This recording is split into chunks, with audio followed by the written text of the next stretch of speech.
یک مرد به یک مرد بی خانمان دلش سوخت و یک تکه یش ارزش 1 میلیون دلار به او داد. وقتی مرد بی خانمان دید که آن فقط یک سنگ است، فوراً ناراحت شد. او از مرد پرسید چرا به او یک سنگ داده است. مرد گفت که این یش بسیار با ارزشی است، اما بی خانمان اصلا حرفش را باور نکرد. در همان نزدیکی یک مادر و دختر فقیر هم مشغول گدایی بودند. مرد یک تکه سنگ دیگر به دختر کوچک داد و گفت اگر آن را بفروشد هزینه درمان مادرش را تامین می‌کند. او به دختر گفت به او اعتماد کند. مرد بی خانمان با تمسخر خندید و فکر کرد آن مرد دیوانه است. سپس سنگ را پرت کرد. به طور اتفاقی سنگ کنار پای زن افتاد. زن آن را برداشت و فهمید یش بسیار با کیفیتی است. او فکر کرد کسی آن را اشتباهی انداخته است. پس شروع کرد به پرسیدن که آیا مال کسی هست یا نه.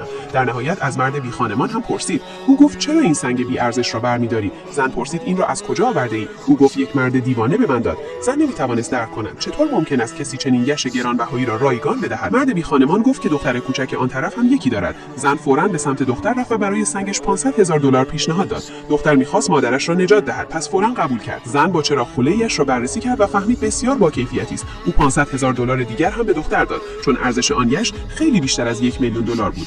وقتی مرد قیمت را شنید، پر از پشیمانی شد. او جلوی زن را گرفت و گفت آن سنگ مال اوست و باید 1 میلیون دلار هم به او بدهد. زن گفت چیزی که دور انداخته شده دیگر مال او نیست. مرد بی خانمان نابود شد و فهمید با دست خودش 1 میلیون دلار را دور انداخته است.